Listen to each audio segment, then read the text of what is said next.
Assalamualaikum warahmatullahi wabarakatuh. Innal hamdalillah nahmaduhu wa nasta'inuhu wa nastaghfiruh wa na'udzu billahi min syururi anfusina wa min sayyi'atina may yahdihillahu fala mudilla lahu wa may yudlil fala hadiya lahu. Allahumma shalli ala sayyidina Muhammad wa ala alihi wa sahbihi sallim wa mawala. Yang sama-sama kita hormati Ketua DKM Masjid Muhajirin Al-Ustaz Karandes Haji Dedi Ridwan beserta jajaran pengurus. Yang dirahmati Allah Subhanahu wa taala, guru kita Al-Ustaz Haji Nur Zakaria yang terus menuntun kita dalam setiap pengajian pagi. Dan yang juga penting kita harus hormati ada Ketua RW 13 ya, Bapak Karandes Afif yang senantiasa terus memantau kegiatan kita, Pak. Alhamdulillah beliau senantiasa hadir ya. Dan yang dirahmati Allah Subhanahu wa taala, Bapak, Ibu, jamaah pengajian Muhajirin. Semoga saja seluruh rangkaian amal soleh kita dari pagi ini sampai petang nanti dicatat oleh Allah Subhanahu wa taala sebagai amal ibadah yang tentu saja Allah membalasnya dengan balasan yang jauh lebih baik. Bapak Ibu yang dirahmati Allah Subhanahu wa taala, pagi ini saya akan menyampaikan bab tentang sholat tahiyatul masjid. Saya sengaja memilih tema-tema yang berkaitan dengan hukum fikih, Pak, ya. Karena memang kita kadang-kadang suka mengabaikan perkara hukum fikih ini ya. Fikih itu tata cara ibadah, Pak. Beda dengan akhlak. Kalau fikih berkaitan dengan hukum, dan sambil porsi itu sebagai tanggung jawab ya saya kepada Allah Subhanahu wa taala yang diberikan amanah dengan ilmu, sehingga bisa sampaikan. Pagi ini saya akan sampaikan tentang sholat tahiyatul masjid. Saya akan awali dengan sebuah hadis yang diriwayatkan oleh Abi Qatadah. Hadis ini populer, Pak, dan bisa Bapak jumpai di kitab Bukhari dan Muslim ya, hadis sahih. Dan setiap cerita tentang sholat tahiyatul masjid mesti hadis ini keluar. Hadis yang diriwayatkan oleh Abi Qatadah. Kata beliau, Rasul berkata, "Idza dakhala ilal masjid farka rak'ataini qabla ayyajlisa." Muttafaqun alaih. Apabila kau datang ke masjid, datang ke masjid ini maksudnya bukan di depan sana, masuk ke dalam batas suci masjid ya, di dalam ruangan masjid ini, maka lakukanlah sholat 2 rakaat sebelum engkau duduk. Jadi perhatikan, laksanakanlah sholat 2 rakaat sebelum engkau duduk. Sebelum engkau duduk di masjid itu. Ini jadi hukum, Pak.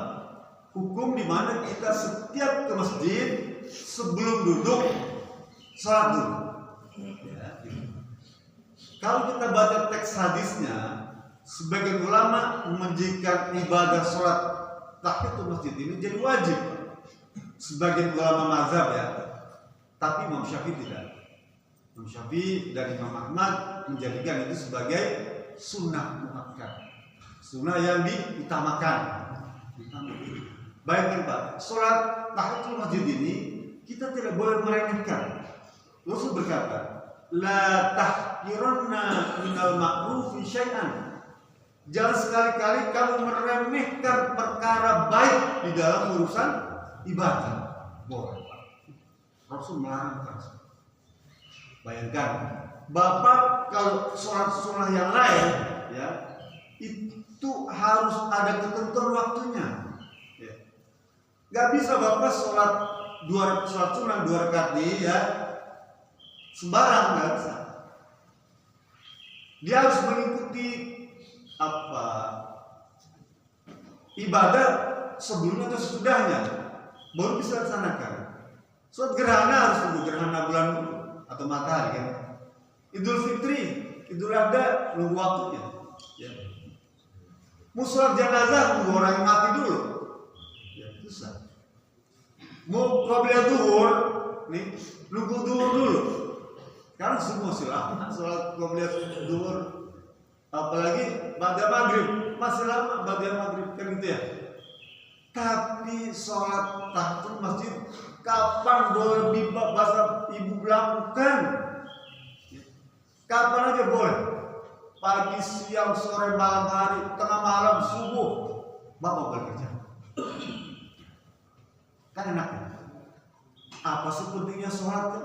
Lah, sholat itu kan nanti bapak baca, ibu baca surat Al-Baqarah ya, ayat 45. Wasta'inu bis-sabri was-shalah. Minta tolonglah kamu, Allah suruh kepada kita. Minta tolonglah kamu kepadaku dengan apa? Dengan sabar dan salat.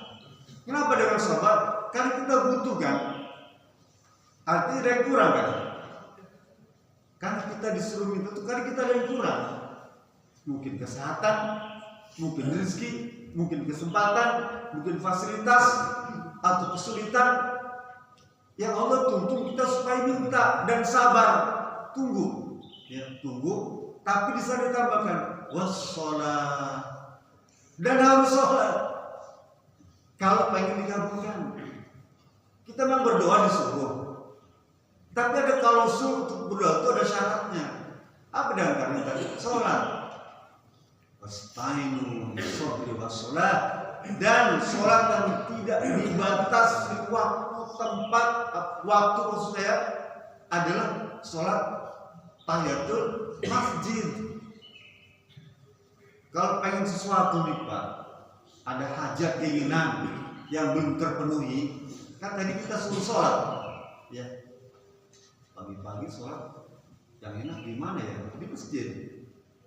Kan di rumah Allah. Sendiri datang ke masjid tuh, datang ke masjid sebelum duduk kan itu waktu 2 rakaat, ya 2 rakaat, angkat tangan tinggi-tinggi, minta pardon. Praktekkan itu Pak. Kan di rumah nggak ada yang tahu kemana mau main pingpong. Tapi salat dulu 2 rakaat di sini kan, angkat tangan ya Rob. Moga-moga main pingpong saya menang. Jangan. Minta yang lebih besar. Ya, jangan cuma sekedar minta menang pingpong kan, rugi. Minta yang besar ya, tolong kasih saya kapal terbang kan gitu. Boleh. Minta yang besar-besar. Allah tuh nyuruh kita Pak. Jangan kayak kecil-kecil. Minta yang besar. Yang punya relevansi ya. Artinya dia minta punya saya bisa terbang kayak burung jangan. Artinya enggak jauh dengan kondisi kita ya. Apa contohnya orang saya ini sakit bengek ya Rob. Minta pada Allah tolong dilapangkan dada saya supaya napas saya bisa plong ya. Jangan kemudian ya Rob minta tambah istri saya sementara istrinya galak, jangan. Nah, itu bahaya. Jadi minta yang rasional ya, yang logis, yang bisa terjangkau dengan akal. Boleh tuh Pak, kita disuruh. Bahkan Rasul bilang, Allah wa antum muqinun bil ijabah. Rasul suruh kita, wahai umatku, berdoalah kalian kepada Allah dengan yakin-yakinnya bahwa doa itu akan diijabah. Wa antum muqinun bil ijabah, itu kamu harus yakin bahwa doa kamu itu akan diijabah. Rahasia doa. Praktikan. Ya, sebagai setelah saya buktikan Pak ya, saya merasa dengan hadis-hadis lain saya praktikan, ternyata betul Pak. Paling ayat Quran nggak ada dusta ya, ucapan Allah. Hadis kadang-kadang orang tanya dulu sahih apa enggak. Tapi saya sampaikan hadis-hadis yang saya Bukan berkaitan dengan sholat tahiyatul masjid. Wong melangkah di rumah nih Pak, sholat tahiyatul masjid Pak ya. Rasulullah gini, man ghada ilal masjid aw rohat, ya, adallahu lahu nuzulan fi kulli ghadan aw rohat. Barang siapa berangkat dari rumah pagi hari atau sore hari ke masjid ya, lalu dia sholat. Apa Rasulullah menjanjikan? Allah berjanji akan memberikan kepadamu makanan pada setiap pagi dan sore hari. Nuzul itu adalah makanan, harus sebagian rezeki ya. Bukan makanan bugelah apa bubur kita Allah buktikan datang pagi-pagi sebentar kita berbubur. Hadis ya, begitu tuh datang berbubur kita besar lagi ya.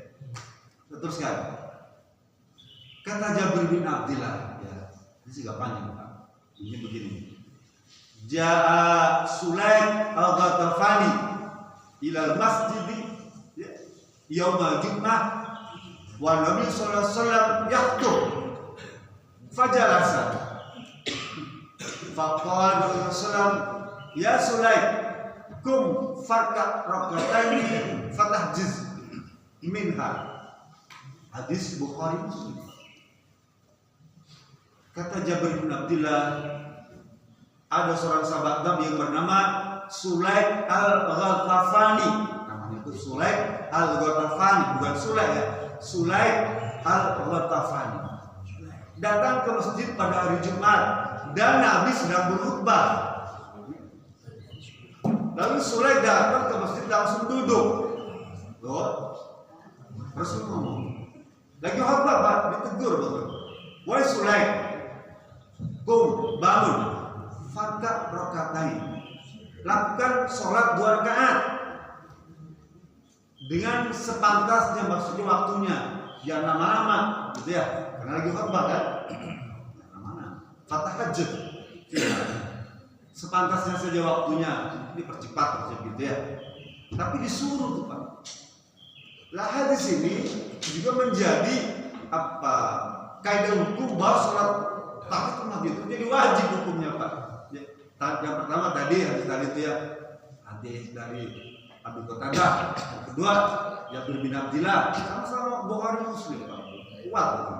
Jadi para ulama menyatakan wajib. Saya akan kutip satu hadis lagi supaya ini singkat. Dari Abdullah bin Bushr. Abdullah bin Bushr ini sahabat Nabi. Waktu kecil didoain sama Rasul. Ya, ya Aisyah, hadal gulamu kornan. Ya Allah, semoga engkau memberikan kebaikan pada anak ini berusia lanjut. Kornan, betul Pak. Makbul doa Rasulullah itu.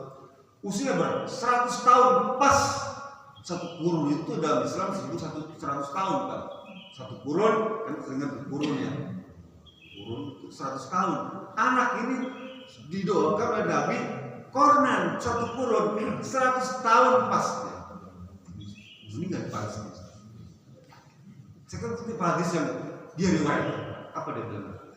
Ja'a rajulun ilal masjidi yaumil jum'ah fatahta'a liqaban nas ya. Kemudian Rasul bilang begini, ya fulan, ijlis, faqad azaita. Jadi dia ini datang ke masjid, ya, kata Abdullah bin Bushr ini, Rasul sedang khutbah hari Jumat tuh. Rasul sedang khutbah, ya. Dia datang, udah, khutbah kan berarti udah berlangsung kan? Atau ya Jumat itu ya. Datang, Rasul tidak mengucapkan seperti yang tadi Sulaim bangun sholat enggak. Apa Rasul bilang? Ijlis faqad azait. Duduk kamu dan dengarkan ya, karena kamu telah berbuat kekeliruan, melangkahi pundak orang-orang itu. Ke depan, duduk majelis. Nah, hadis ini menjadi hadis pembanding. Kalau tadi disebut wajib, ini kok Rasul gak nyuruh sahabat itu suruh sholat, ya, sehingga kedudukan sholat tahiyatul masjid itu tidak wajib, jadi hukumnya sunnah saja. Bisa paham ya? Hukum fikih itu begitu, Pak. Jadi hadis sholat itu dikumpulkan semua tuh, ya, cara namanya istinbat hukum Islam itu begitu, Pak. Kumpul semua hadis itu yang bagus-bagusnya, yang riwayatnya kumpul semua diajarin. Nah, ini wajib, ini enggak, ini itu. Nanti ketemu, oh berarti hukumnya tidak wajib. Contoh misalnya, Rasul nyuruh kita makan, minum, duduk. Hukumnya wajib, makan duduk. Kalau kita baca hadis itu aja nih, hadis itu aja, maka kita nggak bisa tuh makan minum sambil berdiri itu. Tapi ada hadis lain yang Rasul makan minum sambil berdiri. Paham ya? Kalau begitu kedudukan hukum tadi bukan jadi wajib, jadi sunnah. Jika kita misalnya makan minum duduk itu hukumnya sunnah. Kalau berdiri bagaimana? Gak apa-apa. Paham ya? Karena hadis yang Rasul juga memberikan contoh makan minum sambil berdiri. Paham? Hukum Islam itu begitu, Pak. Yang kemudian itu dosa, ya. Apa-apa kita dosa. Kayaknya hidupnya susah banget gitu ya. Kebanyakan hukum, kebanyakan aturan sehingga kita nggak bisa gerak ya. Harus begini kan? Ya. Islam ini paling enak, Pak. Agama yang paling enak, paling mudah. Sama hadis kencing, ya. Kencing itu disunahkan kita duduk jongkok, sunnah. Tapi ada hadis lain yang Nabi kencingnya berdiri. Ya. Yang tadinya duduk wajib jadi sunnah.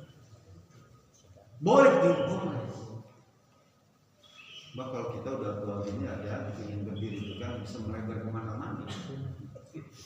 Teman saya udah tua gitu pergi ke dokter minta Viagra.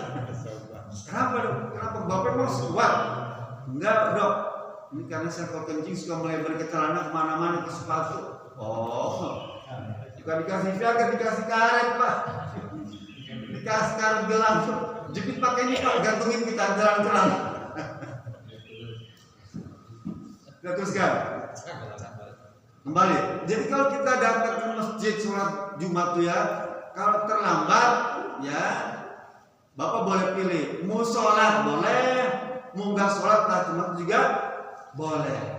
Kan enak ya? Kalau kita hukumnya kan gitu ya. Tapi rugi kalau kita nggak sholat, paham ya? Kalau kita nggak sholat rugi, ya. Rugi. Dapat ganjaran dua besar banget sekarang ganjarannya. Sholat masjid ini. Tapi dia harus dilihat waktu. Kalau kira-kira khutbah itu sudah pada khutbah yang kedua, kita nggak boleh sholat. Karena akan mengganggu ya, mengganggu khutbah, mengganggu sholat yang lain. Saya lagi khutbah, kenapa? Khutbah ini berjumlah. Khutbah kan nggak panjang, paling 15 menit.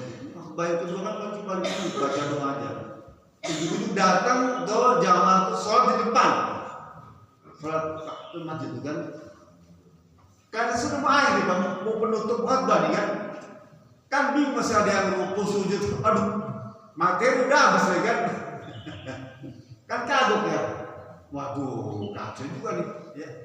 Sholat di depan, kalau di belakang mungkin masih bisa kita tinggal kan, di depan kan repot ya. Ini contohnya mengganggu. Kalau kira-kira misalnya khutbahnya sudah khutbah yang kedua tuh ya, habis duduk yang kedua ya, maka jangan sholat, duduk aja langsung dengan khutbah. Kapan sholat? Nanti setelah sholat Jumat boleh sholat tahiyyatul masjid. setelah salam Jumatul, ya baca doa sebentar, Bapak boleh lanjutkan dengan sholat tahiyatul masjid. Kenapa? Karena kita pengen kebaikan. Bayangkan Pak, orang sholat 2 rakaat tahiyatul masjid nih Pak, dari berangkat di rumah tuh ada 2 langkah. Atau ya harus bilang gitu. Ahaduhuma yukaffiru sayyi'ah. Langkah yang satu menghapuskan dosa. Kita punya dosa satu. Dengan pergi pagi-pagi itu atau siang kapan saja ke masjid, maka dihapuskan dosa kita satu. Yang kedua, yarfa'u darajat. Ya, Allah angkat 1 derajat setiap langkah. Kalau Bapak di rumah ada 200 langkah, berarti Bapak dapat 200 derajat, 200 tingkat itu. Besar. Sampai ada sahabat Nabi Pak, karena di Masjid Nabawi itu kan dulu pinggirnya kosong Pak. Dia pengen buru-buru datang. Pindah ke pinggir masjid. Dilarang, kamu sadar kamu pindah rumah ya ke dekat masjidnya. Iya ya Rasulullah. Ya, udah beli di pinggir masjid itu. Apa enggak sayang kamu dengan ganjaran dari rumah? Ya, setiap langkah itu 1 dosa kamu diampuni dan 1 derajat kamu dapatkan. Gak jadi Pak. Samina wal tona. Bukan berarti rumah dekat masjid jelek, justru lebih bagus lagi. Rumah dekat lebih bagus lagi. Terus bilang gitu. Gak ada sholat bagi orang yang rumahnya dekat dengan masjid kecuali di masjid. Pak. Jadi gak ada sholat bagi orang yang rumahnya dekat masjid kecuali di masjid. Nabi Muhammad itu sholatnya rumahnya itu di pojok masjid. Kalau Bapak nanti ke Mekah ya, ke Madinah, kuburan itu rumah Rasulullah. Yang disebut Raudhah itu halaman antara rumah dan mimbar, paling mustajabah. Jadi Rasul itu suruh kita kalau rumahnya dekat masjid, di masjid. Teruskan, betapa hebatnya kata Thalha bin Ubaidillah, ja'a bi Rasulillah sallallahu alaihi wasallam rajul asmasya'as. Ada seorang laki-laki Pak datang kepada Rasulullah, kotor rambutnya nih Pak, acak-acakan debu ya. Kemudian Rasul bilang apa? La nasma'u dawiya sautih wala nafqahu ma yaqul. Orang ini Pak, dia ini ucapannya apa? Apa tuh? Kalau ngirung orang yang maaf ya, bindang ya.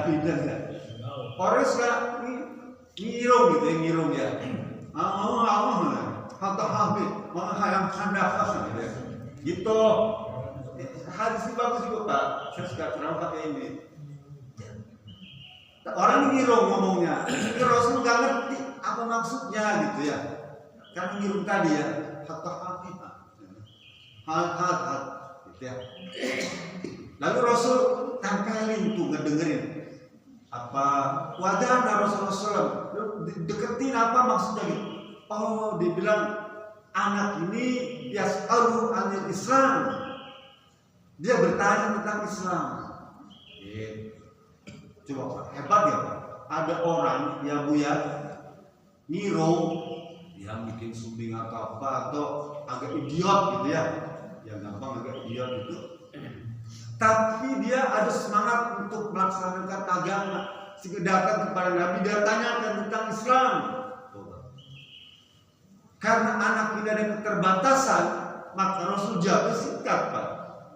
Islam itu sholawatul khamsah. Nah, itu.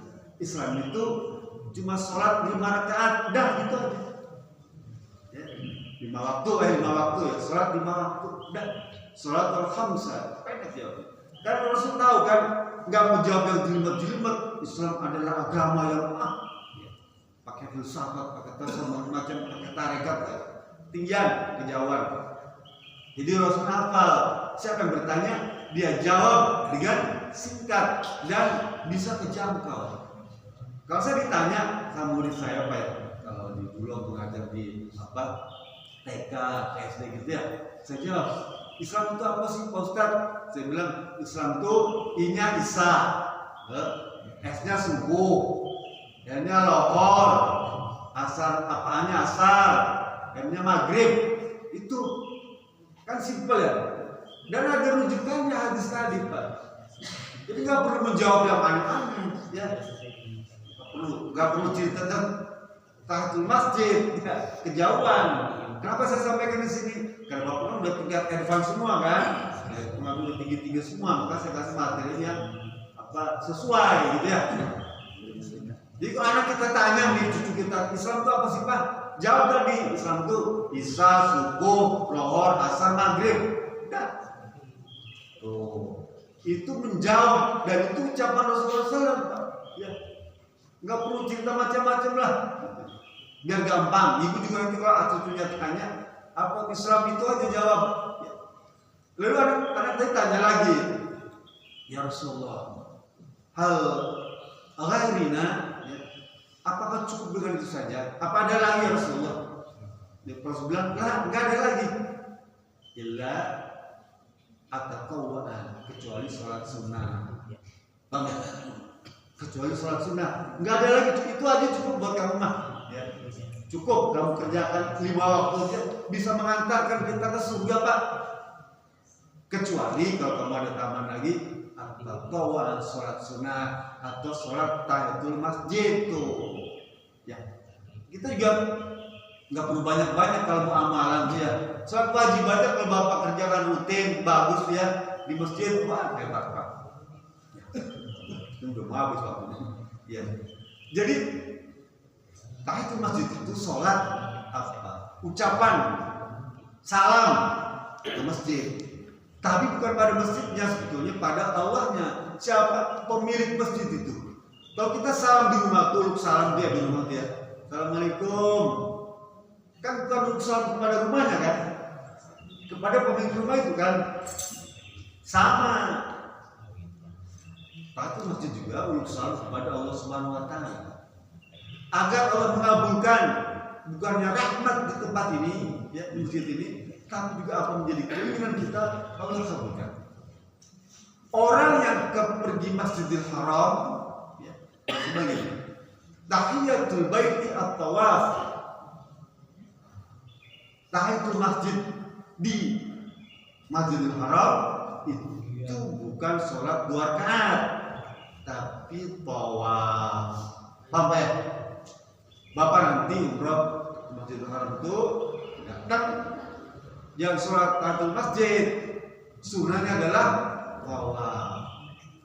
Bagi orang pendatang, apa ya? Tapi bagi orang mukimin, orang yang tinggal di sana dan tetap harus sholat tahiyatul masjid 2 rakaat. Sebeda ya. Kita pendatang nih ke Mekah, masjidnya mata tuh kan, ya, sedih. Ini ternyata Ka'bah tuh kayak gini aja. Datang tuh tahu apa? Ya.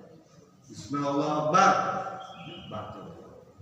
Subhanallah, alhamdulillah, walhamdulillah, wala 7 kali.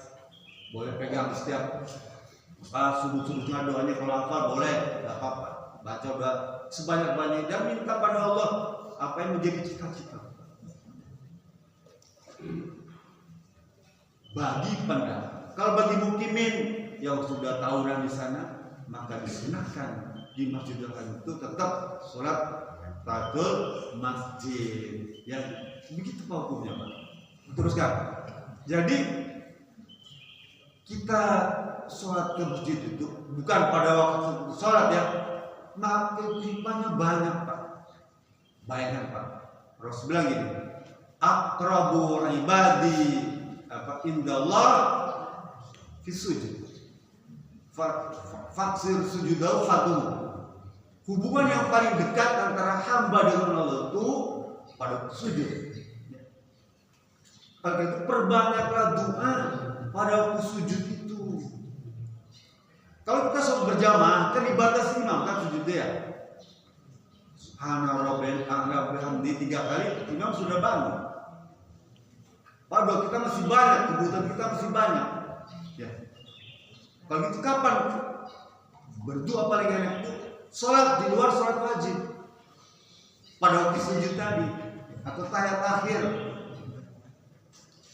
Kalau begitu saya mau ke masjid aja. Nanti jam 7 sekalian duha ke masjid boleh. Jam 10 bus pingpong boleh. Jam 11 boleh, jam 2 boleh. Karena sholat tahiyat masjid itu tidak dibatasi waktu. Bahkan di waktu-waktu yang dilarang pun habis subuh dan habis asar dibolehkan, kata Imam Asy-Syafi'i dan Imam An-Nawawi. Memang Imam Hanafi dan Maliki dia melarang pada waktu-waktu bagus subuh dan bagus asar. Tapi Imam Syafi'i, Imam An-Nawawi, Imam Hanafi membolehkan. Ya. Kapan aja sesempatnya, tengah malam, ya, pulang pergi misalnya mampir di sini sholat. Boleh. Kenapa? Karena masjid kan rumah Allah, mustajabah. Bagaimana datangnya telat? Ya, di sini sudah sholat qomat harus begini. Iza uqamatis sholat la sholata illa maktubah. Apabila qomat sudah dikumandangkan maka tidak ada sholat kecuali sholat wajib. Ya. Jika sudah qomat jangan sholat masjid. Ketinggalan nanti ya. Qomat sholat langsung ke imam ya. Nah, kata para ulama, orang yang waktunya terlambat, kalau dia masih sempat sholat tahiyatul masjid ya, boleh dibarengi dengan sholat qobliyah. Apa ya? Tempat sholat tuh suka narik bepergi kan ya, kalau belum bukan suka ada bepergi tarik kan, ada tubuh di tengah sawah tuh, itu petani itu sholat situ, cuci air pakai air sawah bersihin gitu ya. Wah seneng pak sholat kamu dia, itu sujud kan dari kuku bambu tuh dia dah, surut duduk, waduh kejepit tubuh saya pak, kejepit tubuh nggak bisa ditarik, sakit kan, waduh sakit. Nungguin narik kumis tuh kejepit kulupku tuh bangun subhanallah tuh kabangun api dia corek kata saya dibotokan sakit pak Maria. Nah itu boleh kita sholat di satu masjid pokoknya tempat sholat ya. Bagaimana kalau di lapangan sholat itu bagaimana ya? Ada khilaf, ada perbedaan pendapat ya, ada yang bolehkan tapi jumhur ulama nggak perlu sholat di lapangan sholat itu ya. Kalau sholat boleh nggak? Boleh. Ya, boleh. Cuma kalau di sini kan nggak enak, Pak. Karena mayoritas kan nggak ada yang sholat. Ya, kita jangan berbeda sendiri, jangan. Ya. Tapi kalau mayoritas di sebuah sholat. Gitu ya. Jadi ada beberapa perbedaan pendapat. Kan ilmu nih Pak ya. Lebih kita jadi nggak ada perasaan nggak enak. Karena kalau kita nggak tahu Pak, ada berbeda sendiri kita ngambek Pak. Orang sholatnya sembarang, gak ada hukumnya, gak ada aturannya, gak ada contohnya, gak enak perasaan. Bapak nanti kapan-kapan sholat di Mekah atau di Madinah tuh dekat nempel dengan orang Arab ya, ada yang paham tersendiri. Bapak sholat subuh ya, kalau duduknya tawarruk begini ya, ditendang Pak ya. Karena sunnahnya Imam Ahmad itu dia iftirosh. Setiap sholat yang 2 rakaat, nih, Bapak Madinah, setiap sholat yang 2 rakaat, sholat subuh, sholat Jumat, sholat qobliyah, ba'diyah tuh, ya, sholat Id, segala itu yang 2 rakaat tuh, maka duduk kakaknya begini, tiros. Imam Syafi'i enggak? Imam Syafi'i semua sholat tahiyat akhir ya harus tawarruk begini. Perbedaan ya. Kita juga kan. Lah kalau kita sudah tahu ilmunya, hukumnya kan enak ya. Oh dia berarti punya mazhab. Kan hukumnya begini, tahiyat itu untuk sholat yang 2 rakaat ya, yang 2 rakaat aja Pak perbedaan. Yang lain sama. Ya. Yang 2 rakaat itu begini. Duduknya tahiyat akhir ya. Siapa? Imam Ahmad. Ya, Imam Hambali. Kenapa? Karena pemerintah Arab ya menentukan dalam hukum undang-undangnya, undang-undang hukumnya itu menggunakan tata cara ibadah Imam Ahmad. Paham ya? Jadi undang-undangnya ada. Malaysia di undang-undangnya menentukan bahwa tata cara ibadah negeri Malaysia bermazhab Syafi'i. Indonesia nggak ada, paham ya? Indonesia nggak ada, kita bebas saja. Karena bebas, maka Bapak perlu mempelajari perbandingan mazhab itu agar tahu ini badan pula, ini badan mazhab ini gitu ya. Tinggal Bapak memilih. Memang mayoritas Imam Asy-Syafi'i, mayoritas Imam Asy-Syafi'i. Tapi bukan berarti tidak boleh yang lain, boleh. Ya, sekarang itu ya. Kalau belum selesai betul, tapi ya sudah. Ya nanti kapan lagi kita sambung lagi. Maaf apabila waktunya lebih 5 menit ya. Lebih kurang maaf. Fattakullah ta'atum walaikuminkum. Billahi sabrillah. Assalamualaikum warahmatullahi wabarakatuh.